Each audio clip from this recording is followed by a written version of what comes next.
Le faucon est dans le nid. Je répète, le faucon est dans le nid.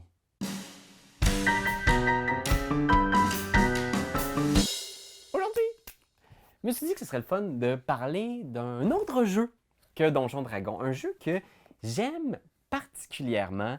Un jeu de mystère, d'ambiance, d'enquête. Un jeu qui s'appelle Delta Green. C'est un jeu dans lequel on incarne des enquêteurs, des intervenants qui travaillent pour l'entité Delta Green, qui est une entité qui, selon l'époque, est soit un bras du gouvernement ou une entité rebelle qui travaille dans l'ombre et qui doit protéger le monde du surnaturel. Votre travail va être de faire en sorte que jamais le public n'apprenne qu'il existe réellement des choses paranormales qui peuvent détruire la réalité telle qu'on la connaît. C'est vraiment X-Files, le jeu de rôle. C'est vraiment un jeu de rôle pour ceux qui aiment aller au bout des mystères, aller plonger dans des histoires de monstres, de meurtres irrésolus, de maisons hantées, d'extraterrestres. C'est vraiment, vraiment intéressant. C'est beaucoup inspiré de Call of Cthulhu, pour ceux qui connaissent le jeu, mais avec certaines différences majeures. Aujourd'hui, je vais vous présenter 5 choses que vous devez savoir avant de vous lancer dans Delta Green. La première chose que vous devez savoir, c'est que Delta Green, c'est un jeu d'enquête dans lequel vraiment ça va faire une différence si vous avez des aides de jeu, les fameux handouts. Moi, ce que j'aime faire quand on joue à Delta Green, surtout en ligne, mais aussi en personne, c'est d'y aller à fond dans les feuilles, les lettres, les photos, les babillards avec des dossiers collés, reliés par des ficelles. Ça va vraiment, vraiment faire que le jeu va prendre une coche de plus. Parce que des fois, on joue, mettons, avec des plateformes en ligne comme Roll20, puis on se dit, qu'est-ce qu'on montre à l'écran? Il n'y a pas vraiment de battle map.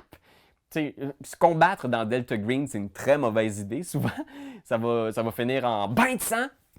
Donc, d'avoir un babillard ou d'avoir des dossiers, d'avoir des photos, c'est vraiment là que ça paye. Allez sortir vos skills de Photoshop ou allez sur des sites comme Canvas, puis créez-vous des vieilles lettres, des vieux échanges ou des photos un peu creepy de mariés dans la maison. Ce genre de choses-là pour vraiment donner une impression X-Files, justement, du dossier qui s'ouvre, qui se ferme.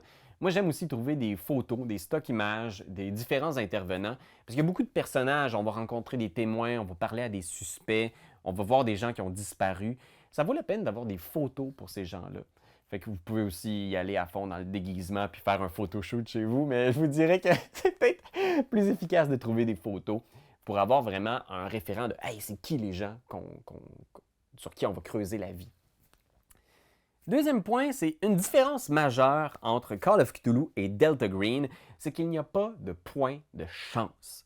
Dans Call of Cthulhu, vous pouvez dépenser une habilité qui s'appelle la chance pour augmenter le résultat d'un de vos dés. C'est un système qui joue avec un dé 100 et vous avez différentes habiletés qui représentent votre pourcentage de chance de réussite. Donc si j'ai 70 en conduite de véhicule, je roule un dé 100 et si j'ai en bas de 70, c'est un succès. Mais si j'ai au-dessus, c'est fini, c'est un échec. Et il faut le savoir, au début, je trouvais ça plate, qu'il n'y ait pas de chance, qu'il n'y ait pas de façon d'altérer le résultat des dés, mais en même temps, il faut le savoir, Delta Green, c'est un jeu d'échecs. C'est un jeu qui est vraiment une étude de l'échec. Comment est-ce que les humains n'arriveront jamais à comprendre l'inexplicable? C'est cette peur-là qui est au cœur du jeu.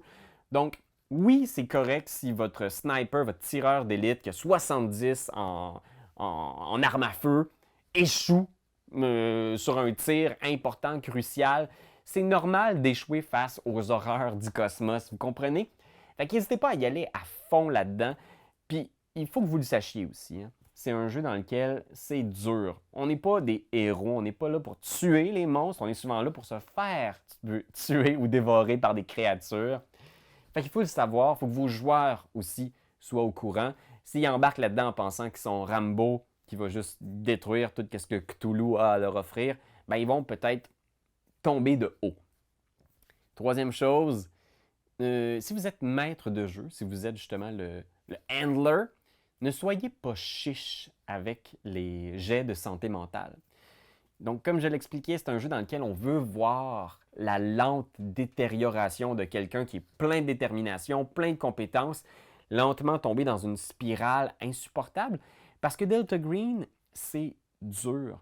Je pense que la moyenne d'un agent après 5 interventions dans Delta Green est souvent plus apte à intervenir. Fait que pensez pas faire des campagnes à très très long terme. C'est un jeu, c'est une opération qui va gruger les personnages, qui va avoir une incidence sur leurs relations avec leurs femmes, leurs enfants, leurs maris, c'est vraiment ça le jeu. D'avoir des petites vignettes, la vie quotidienne de ces enquêteurs-là qui perdent lentement le contact avec la réalité. Pensez vraiment à True Detective, en fait, la série, la première saison. C'est vraiment cet esprit-là de voir les gens être dépassés par ce qu'ils doivent affronter. Fait qu'hésitez pas à leur faire rouler souvent des jets de santé mentale. Même les petites choses, des fois, on est tellement désensibilisé à cause de Donjons Dragons, puis on est comme... Fait que vous entrez dans une pièce, là, il y a une dizaine de cultistes égorgés. Jet de santé mentale. Des gens qui sont confrontés à la mort, à la souffrance, à l'inexplicable.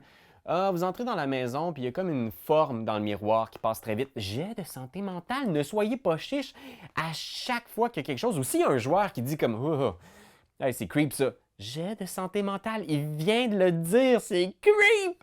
Les gens doivent être grugés, rongés par ces choses-là que, soyons honnêtes, ça détruirait complètement la vie de n'importe qui d'apprendre que ces choses-là existent pour vrai. Quatrième point, c'est un point important. Oui, l'échec est important et à chaque fois que vous échouez un jet de compétences, c'est important parce que c'est une petite règle qui va vraiment faire en sorte que vos personnages vont progresser. Puis on l'oublie, moi en tout cas je l'ai oublié souvent. Là. Quand un joueur fait un test et qu'il échoue, il fait une coche à côté de cette compétence-là. Parce qu'il a échoué. Donc, ce qui arrive, c'est qu'il va devenir meilleur. À la fin de la session, ce qui arrive, c'est si on a coché une compétence dans laquelle on a fait un test qu'on a échoué, bien, on peut augmenter légèrement notre pourcentage de réussite. Donc, si, mettons, j'avais 70 en arme à feu, j'ai essayé de tirer, j'ai raté, je coche à côté. Et à la fin de la session, je pense que c'est 1 des 4 plus 2, je vais juste vérifier pour être sûr. Parce que c'est important, l'Internet. À la fin de la session, vous pouvez augmenter votre valeur de compétence de 1 des 4 moins 1%. Parce que je pense qu'il disait de 1%, mais il y a eu un errata, là, c'est 1 des 4 moins 1. Fait que c'est pas rien, puis ça fait en sorte que votre personnage va devenir graduellement de meilleur en meilleur. Fait que si vous échouez votre jet pour trouver des objets, bien là, soudainement, vous devenez un peu meilleur. Si vous échouez votre bureaucratie, bien, vous devenez un peu meilleur. Vous apprenez de vos erreurs. Les personnages évoluent quand même, puis ça, je trouve ça intéressant. Quand même. Et finalement, le dernier point, puis moi aussi, ça, je l'ai négligé un petit peu dans mes premières parties de Delta Green, mais c'est la paranoïa. Alors, la plus grosse différence entre Delta Green et Call of Cthulhu, c'est que dans Delta Green, il y a toujours l'impression, en tout cas, moi je pense que c'est important, là, il faut toujours qu'il y ait l'impression de est-ce qu'on est en train de se faire manipuler? Est-ce qu'on travaille pour la bonne entité? Delta Green, c'est un organisme qui est plein de mystères. C'est pas le FBI, c'est pas la CIA, il n'y a pas de directeur officiel. La plupart du temps, les gens opèrent dans l'ombre, connaissent uniquement le nom de leur handler. Des fois, les gens opèrent avec des faux noms ou des noms d'emprunt ou des noms de code. Et moi, je trouve que c'est le plus important dans Delta Green, c'est de cultiver l'ambiance que on ne sait pas pour vrai, c'est qui notre handler? Est-ce qu'il travaille vraiment pour le gouvernement américain? C'est qui Delta Green? Est-ce qu'on n'est pas en train de travailler pour quelqu'un d'autre? Est-ce qu'on vit vraiment ça? Est-ce qu'on va vraiment travailler pour le FBI si on a ces fausses cartes-là qui ont été faites, qui nous ont été envoyées par la poste?